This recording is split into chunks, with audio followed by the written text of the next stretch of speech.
नमस्ते। आज हम फिर से एक बार हमारे विलेज ट्रेडिशनल फूड के एक और नया अध्याय लेकर आए हैं।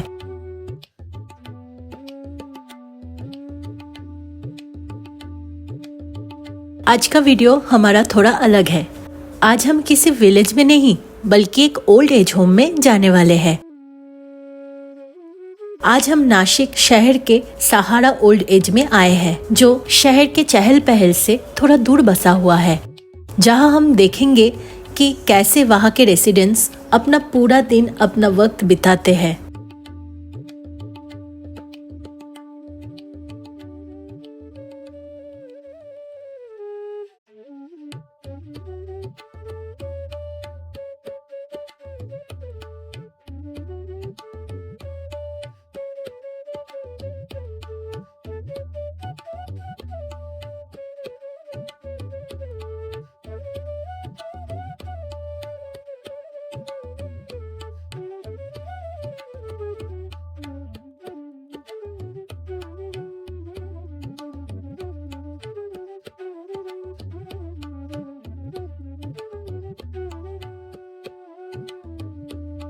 महाराष्ट्र में अभी गणपति उत्सव चल रहा है। उसी अवसर पर यहाँ ओल्ड एज होम में भी गणपति बप्पा की स्थापना हुई है, जिसकी पूजा इस घर के सब लोग मिलकर रोज करते हैं।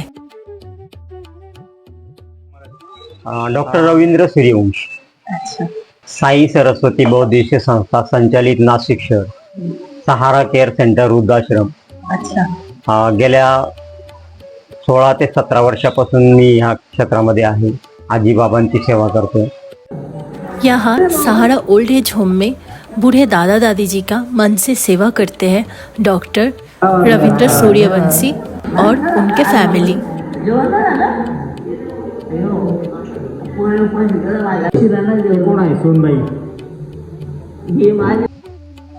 अगोदरचा माझा जो काळ होता, बालपण माझं जे गेलं ते मामांकडे गेलं। मामांनी माझं लग्न केलं, शिक्षण केलं।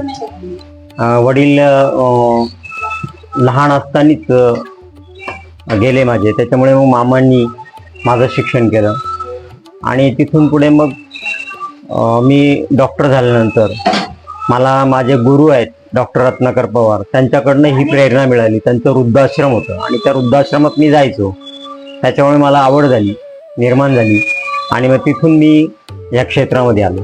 आता सध्या माझ्याकडे 35 ते 40 लोक आहेत। अंध, अपंग, निराधार, वयोवृद्ध, आजी बाबा, सीनियर सिटीजन, असे सगळ्या प्रकारचे लोक माझ्याकडे आहेत।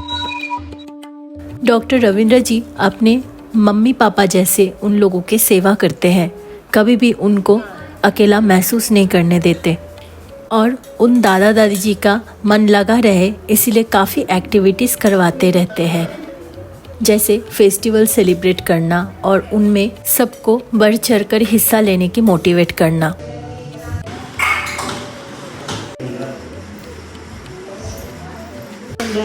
आज इडली बन रही है, चटनी, इडली चटनी, संडे को इडली और चटनी। आज सुबह का ब्रेकफास्ट इडली से होने वाला है। बैटर दाल और चावल। चावल की क्वांटिटी ज़्यादा रहती है, दाल की थोड़ी कम रहती है। वो दोपहर को भिगो के फिर शाम को पीस के वो रख देते। नमस्ते, माझं नाव स्वाती सूर्यवंशी। मी सरांची मिसेस आहे आणि सहाराची संचालिका म्हणून मी सरांना सपोर्ट करते। सर नसल्यानंतर जे काही असेल इथे काही प्रॉब्लेम ते मी आणि माझी फॅमिली येऊन बघतो। माझ्या 2 सुना आहे, 2 मुलं आहे। सरांना बाहेर काही पण काम असले, ऍडमिशन असलं किंवा काही आणायचं असलं तर सर बाहेर जातात, त्यावेळेला आम्ही इथे असतो, मुलं आणि मी।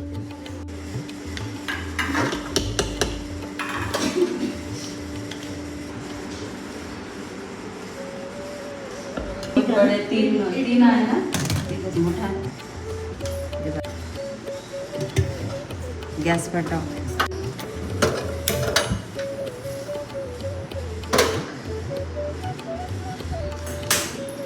पकने के बाद 15 मिनट बाद हम उसको निकालेंगे इडली को।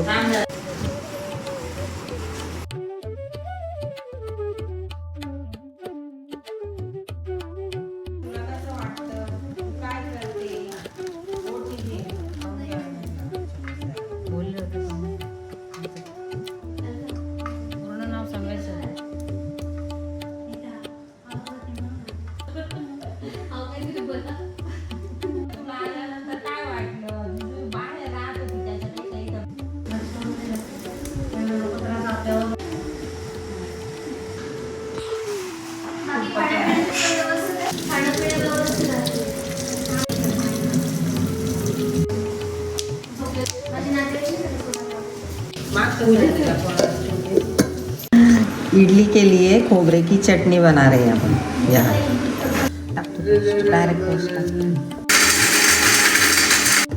खराब हुई ना मिक्सर अभी एक दो जाना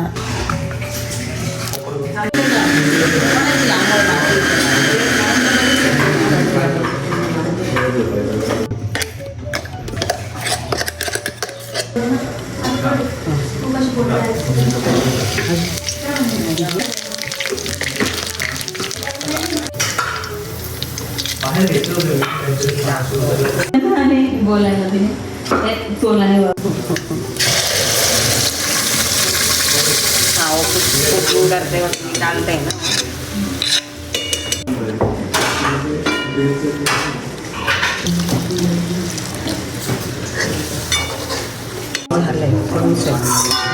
थोड़ा चिपचिपचा गोड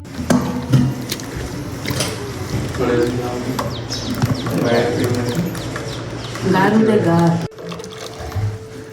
मी करायला गेले आणि त्या आल्या ना तेवढ्याच त्या आल्या ना आता मी घेऊन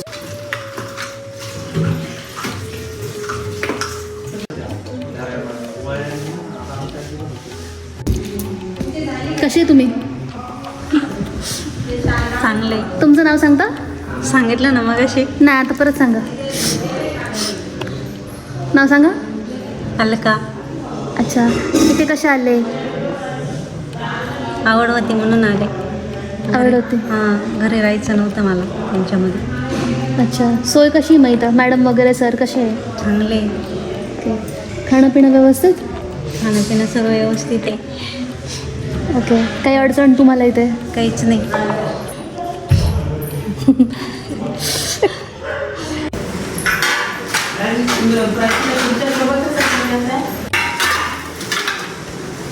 देखने के लिए क्या इधर नहीं और मैं तो मैके भी जाना छोड़ दिया है मैं कि इतने माँ बाप है इतने भाई बहन है क्यों जाए उधर मैं मेरे भाई को भी इधर ही बुला लेती हूँ कि आ जाए इधर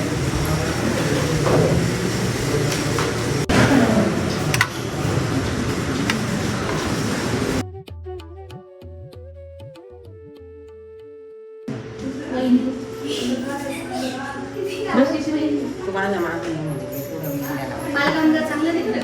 तिचं आता 18 आहे ना 18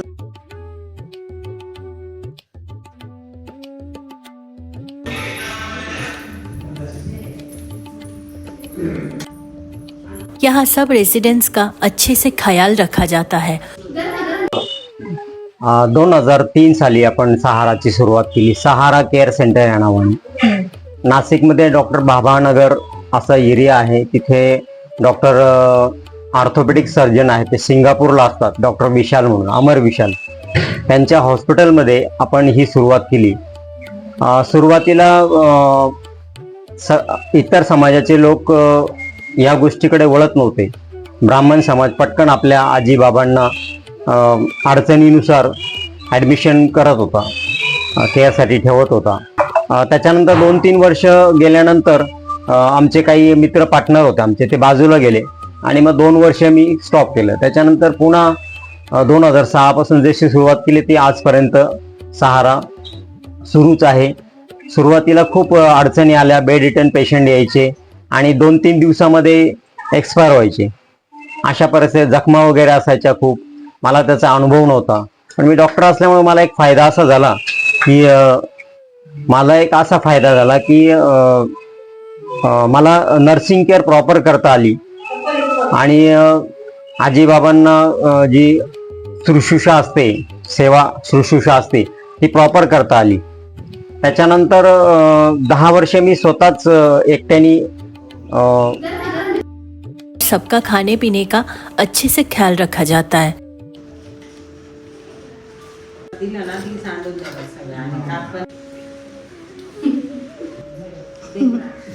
थोडं ते अजून हवं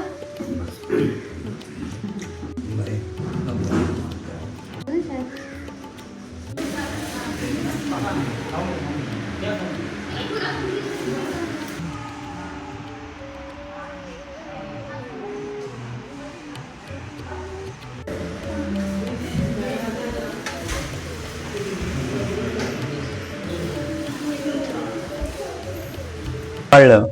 त्याच्यानंतर माझी मुलं मोठी झाली. माझी मिसेस शिक्षिका आहेत, मुलं आता दोघंही इंजिनियर आहेत, तसे दोघंही जॉब करतात. मला सुना सुद्धा सेवाभावी मिळाल्या आणि गेल्या 10 वर्षापासून त्या माझ्याबरोबर सगळ्या खांद्याला खांदा देऊन उभा राहतात आणि सगळी सेवा इथं येऊन जसं जसं त्यांना वेळ मिळेल त्या पद्धतीने इकडे येऊन ते सेवा देतात आणि मला मदत करू लागतात. आता मला खूप आनंद होतो हे सगळं करताना. आजीबाबांचा आपला शेवट कसा होणार आहे असं मला या ठिकाणी दिसतं आणि आजीबाबांबरोबर दिवस उगवतो कसा आणि कुठे जातो हे लक्षातच येत नाही.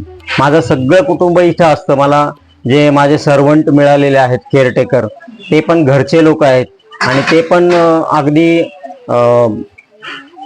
आजीबाबांना असं लहान बाळाप्रमाणे सांभाळून त्यांची सेवा करतात. ते पण सेवाभावी आहेत. स्वयंपाकाला बाई आहे, स्वच्छतेला बाई आहे, त्याच्यानंतर इतर जे कामं असतील त्याच्यासाठी बाई आहे, एक माणूस आहे. हे सगळे लोक आपले घरचेच आहे आणि ते सेवाभावी आहेत. अहोरात्र ते आजीबाबांची सेवा करतात आणि माझं कुटुंब मला सगळ्या प्रकारचा सपोर्ट करतं. मी तर संबंध दिवस इथं असतो. सकाळी आल्यानंतर मी रात्रीच इथून जातो. पण माझ्या मॅडम, माझ्या मिसेस आहेत, त्या शिक्षिका आहेत, त्या सुद्धा त्यांची ड्युटी संपली की त्या इथं येतात. आजीबाबांचे केस विंचरणे, त्यांचे नख काढणे, त्यांना पाणी देणे, त्यांना जेवण भरवणे, असे सगळे कामं ते करतात. माझ्या 2 सुना आहेत, सुना पण कामं संपले त्यांचे घरचे की ते इथे येतात. मुलं माझे आहेत, ते पण जॉब संपला की ते इथे येतात आणि सगळ्या मोठ्या उत्साहाने आम्ही इथं आनंदाने मोठ्या उत्साहात गणपती असो, दिवाळी असो, ईद असो, ख्रिसमस असो, असे सगळे सण आम्ही आनंदाने या ठिकाणी साजरे करतो. त्याच्यानंतर आमचे आजीबाबांचे बर्थडे सेलिब्रेट करतो. असं सगळं आम्ही खूप मोठ्या उत्साहात इथं प्रत्येक सण आम्ही या ठिकाणी साजरे करतो. खाना अच्छा है ना? तुम भी खाओ ना। हाँ मैं भी खाऊंगी ना। खाना कैसा लग रहा है अज्जी? अच्छा है ना?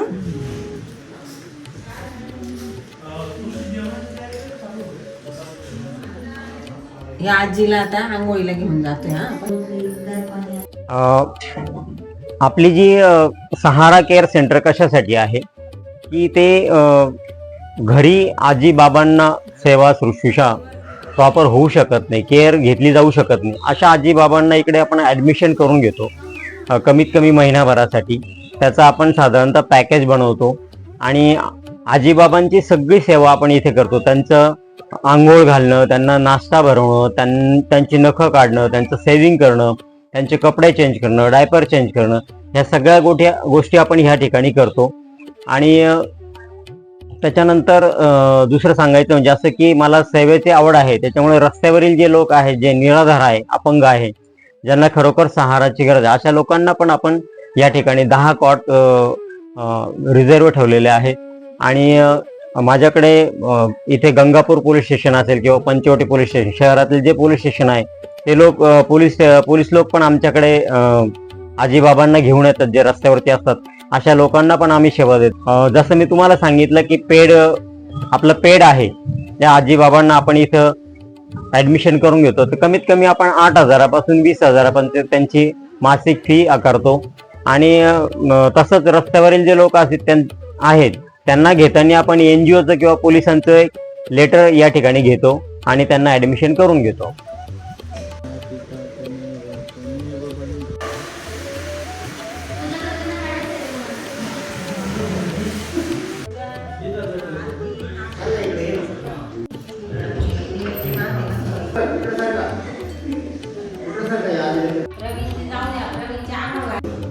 आता पेटवलेली आरती भिजवता.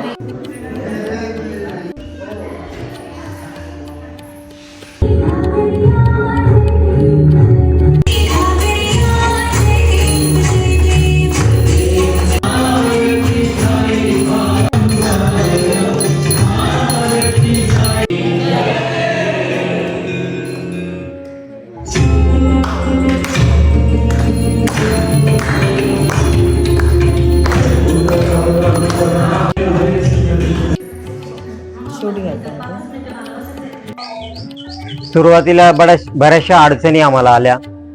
पेशंट आमच्याकडे यायचे आणि एक्सपायर होऊन जायचे. तशाच आम्हाला जास्त अडचणी, जे फ्री आपण ज्या लोकांना घेतो, जे रस्त्यावरील असेल, त्यांचे पालक कोणी नसतात, तर ते पोलीस लोक आमच्याकडे आणून सोडतात, NGO आणून सोडतात. ज्यावेळेस ते आजारी होतात, ज्यावेळेस त्यांना हॉस्पिटलची गरज असते, ज्यावेळेस त्यांना काही गोष्टीची गरज असते, त्यावेळेस खूप अडचणी येतात. असे 16-17 वर्षामध्ये असंख्य अडचणीचा सामना आम्ही केलाय. कारण ज्यावेळेस एखाद्या आजी किंवा आजोबा एक्सपायर झाले तर पोलीस लोक रिकाम्या चक्रा मारायला लावतात. आम्हाला रस्त्यावरील जे बेवारस लोक येतात आमच्याकडे पोलिसांथ्रू, NGO थ्रू येतात, त्या लोकांची आम्हाला अशी अडचण होती की ज्यावेळेस ते हॉस्पिटलाइज होतात किंवा आजारी पडतात किंवा कपडा लत्ता, खाणं पिणं हे आम्ही देऊ शकतो, पण हॉस्पिटलची जेव्हा गरज येते किंवा त्यांना आपल्याला त्यांचा अंतिम विधी करायचा असतो त्यावेळेस पोलिस परवानगी देत नाही. या सगळ्या खूप अडचणी आम्हाला येतात. तर त्यासाठी आम्हाला काही NGOने येऊन किंवा पोलिसांनी आम्हाला मदत करायला हवी.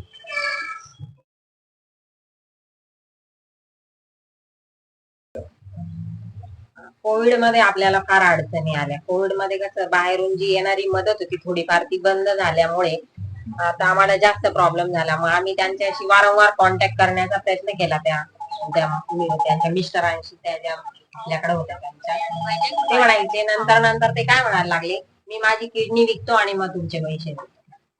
मान म्हटलं बाबा नको, तुझी किडनी विकून जर तू आम्हाला पैसे देणार असेल तर तसं काही करू नको. एक खर्च तुझ्या मिसेसला घेऊन जा. आता किती तो मिसेसला घ्यायला पण निघाले तरी चालेल तुम्ही. सरांनी आणि आम्ही एक ॲम्ब्युलन्स केली आमच्यासोबत. चालेल. आणि हा, थोडस अगोदर आलं तर बरं होईल. आधी सर जाऊन त्याला भेटून आले आणि मग त्या ऍड्रेसवर आम्ही तिला पाठवून दिलं. म्हणजे हा एक फार वाईट अनुभव आमच्या मनात नव्हतं की त्या बाईला केअरची गरज होती, पण आर्थिक परिस्थितीमुळे आम्हाला तिला रिटर्न पाठवावं लागलं. आणि एक दुसऱ्या आजी आहे, त्यांचं पण असंच होतं सेम. त्यांना 3 मुली होत्या. त्यांनी पण सुरुवातीला आम्हाला जवळजवळ त्या 5-6 वर्ष होत्या आमच्याकडे. आता 6 वर्ष होत्या, आता एक्सपायर झाल्या. शेवटी त्यांनी पण वर्षभराचं पेमेंट आमचं बुडवून निघून गेले. आता आमचे कसं एक संस्था असल्यामुळे आम्ही त्यांच्यावर काही ऑब्जेक्शन पण घेऊ शकत नाही. माझं एवढंच सांगणं आहे की तुम्ही ऍडमिशन करतात ना, तुम्हाला ऍडमिशन का करतात तुम्ही, की तुमच्या घरातल्या लोकांची केअर व्हावं. आणि आपण पेड घेतो, आमची काही कुठली इस्टेक नाहीये, काही नाही, आम्हाला काही सरकारी अनुदान मिळत नाही आणि फार बाहेरून काही आम्हाला कसलीच मदत मिळत नाही. आम्ही जे काही पेड आहे त्यांच्यातूनच हे सगळा खर्च चालवतो. मग माझी एवढीच रिक्वेस्ट आहे जे ऍडमिशन करतात त्यांच्यासाठी, की तुम्ही ऍडमिशन करतानाच हा विचार करत जा की आपल्याकडनं ह्या गोष्टी म्हणजे जे आपण ऍडमिशन करतोय, आम्ही आधीच त्यांना कल्पना देतो की मंथली एवढे चार्जेस तुम्हाला लागतील, तर तुम्ही आपल्याकडे ऍडमिशन करा. तुमच्या आर्थिक परिस्थिती जर व्यवस्थित नसेल तर तुम्ही त्यांची घरी काळजी घ्या. आणि तुम्हाला घरी काळजी नसेल घ्यायची तर मग आम्हाला तरी मंथली ते चार्जेस व्यवस्थित देत जा, कारण की आम्हाला भाडं असतं, बाकीचा खर्च असतो. तर बरेच जण असे आहे की नाही देत, ते बुडवून जातात. त्याचा आम्हाला खूप मोठा लॉस होतो, कारण की आमचे जवळजवळ 4-5 लाख रुपये असे बुडवून गेलेले आहेत. अभी चने की दाल का आमटी बनेगा ना, तो उसके लिए चने की दाल भिगा रही हूँ.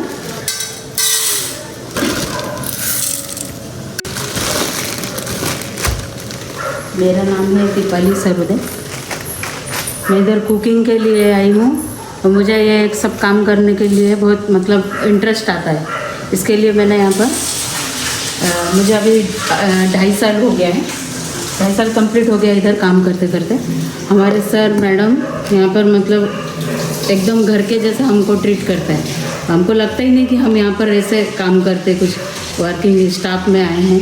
हमको अपने घर के जैसे ही ट्रीट करते हैं बिल्कुल. कुकिंग का काम मेरा है, सुबह से लेके 6 बजे से स्टार्ट होता है, शाम को 10 बजे तक पूरा साफ सफाई वगैरह करके. आप इधर ही रहते हो? हाँ, रहने के लिए इधर ही है. इधर जो भी लोग आए वो सब अच्छे घर के लोग हैं, लेकिन क्या है किसी का कुछ ना कुछ मेंटली प्रॉब्लम है. तो क्या करते भैया भाभी बाहर गए कि वो तुरंत बाथरूम में चले जाते और बाथरूम में जाके पूरी टंकी खाली कर देते. पानी की जब तक टंकी ऊपर की खाली नहीं होती वो बाथरूम से निकलती नहीं है. तो वो क्या है सोसाइटी वाले को प्रॉब्लम हो जाती थी, बार बार वो झगड़ा करने आते थे उनसे, क्या पानी तुम ऐसा वैसा. तो उन्होंने फिर यहाँ रख दिया उनको। तो हम यहाँ उनको ध्यान रखते कि वो बाथरूम में ज़्यादातर ना जाए, और गई तो उसको तुरंत बाहर लेके आए। असते ना तू तरी चालले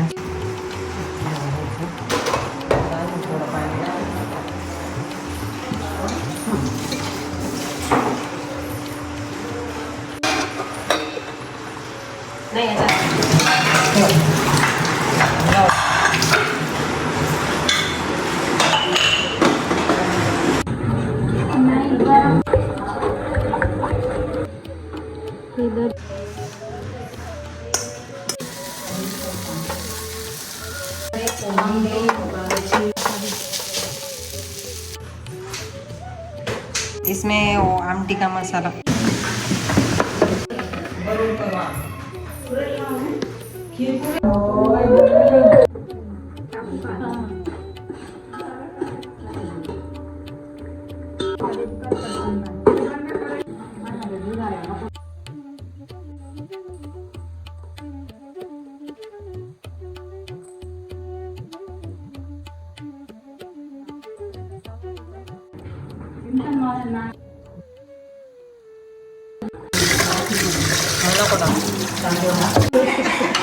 किसे अच्छे लड़के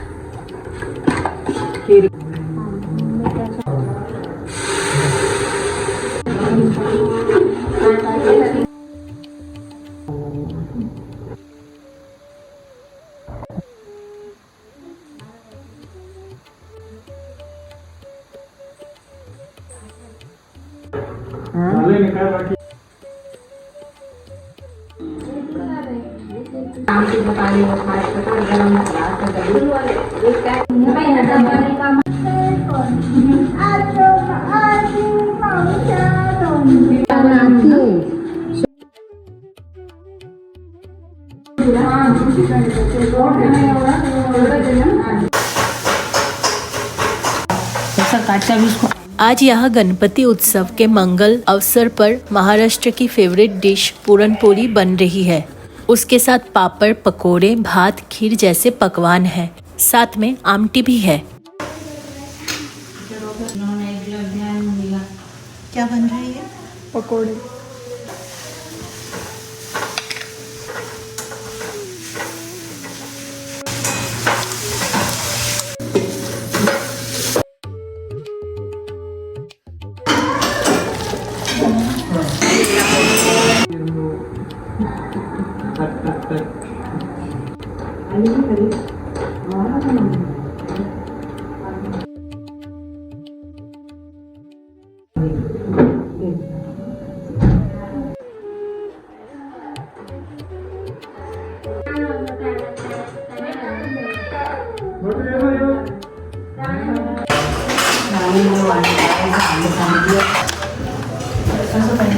हे असं वाढता येईल का?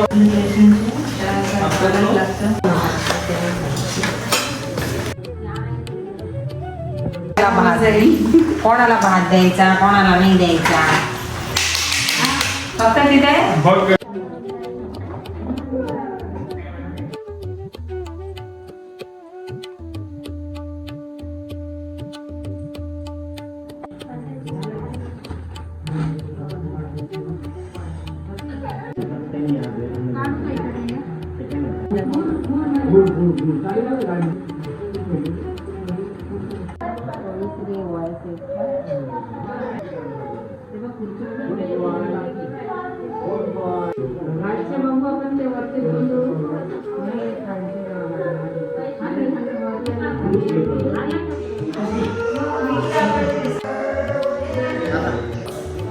झालं, बसले का सगळे? आणू का ताट आणायचे? चला, कोण येत आहे ताट घ्यायला?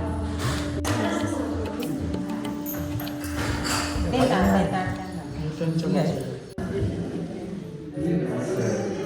नाम घ्या श्रीहरीचे सहज हवन होते, नाम घेता फुकाचे जीवन करी दिवित्वा, अन्न हे पूर्ण ब्रह्म उदर भरण नोहे, जाणीजे यज्ञ कर्म रघुवीर समर्थ.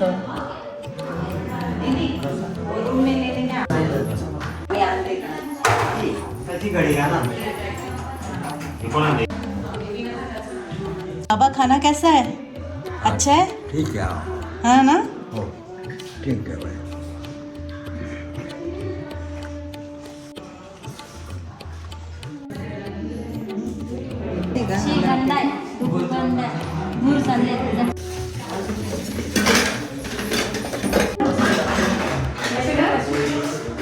प्रत्येक पाकिटातली एक एक पोळी, तिन्ही पाकिटातली एक एक. घ्या बोला. ज्योती ज्योती ज्योती.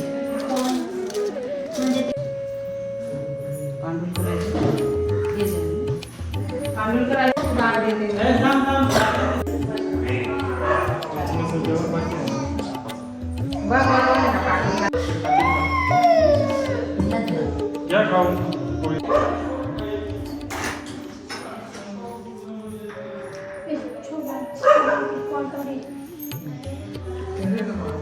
याची रखी तांबे या.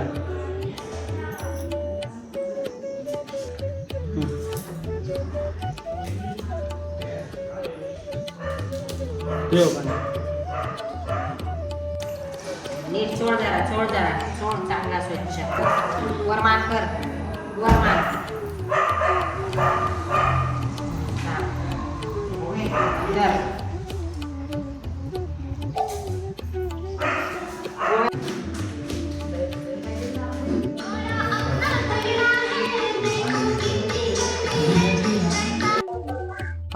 तुमचे आनंदाचे क्षण तुम्ही या ठिकाणी आमच्या आजी बाबा समवेत येऊन साजरे करू शकता. जसेच वाढदिवस असेल, तुमच्या लहान मुलांचा वाढदिवस असेल किंवा तुमच्या लग्नाचा वाढदिवस असेल, इतर काही तुम्हाला ॲक्टिव्हिटी करायच्या असेल तर तुम्ही येऊन आमच्या सहारामध्ये आमच्या आजी बाबांसमवेत तुम्ही साजरे करू शकतात. त्याचा एक बेनिफिट असा होईल की आमच्या आजी बाबांना काही लोकांचे नातू लांब असतात, नाती लांब असतात.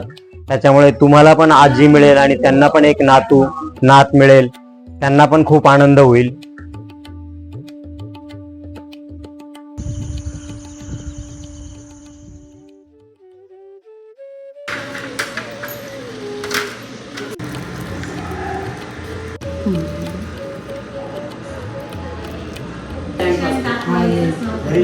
थोडंसं काय का कलर मम्मी फाईन आहे.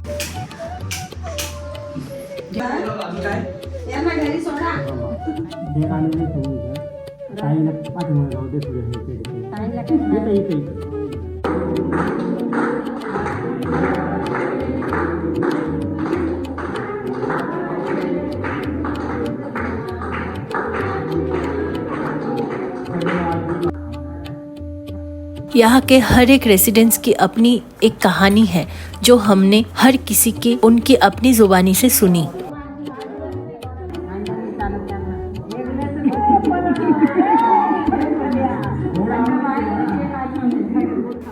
तो ये था आज का हमारा ओल्ड एज में आज का दिन. कमेंट करके ज़रूर बताना कैसा लगा आपको, और अच्छा लगा तो ज़रूर लाइक करना. हम फिर से अगले विलेज ट्रेडिशनल फूड का एक नया अध्याय लेकर आने वाले हैं. तब तक के लिए टेक केयर.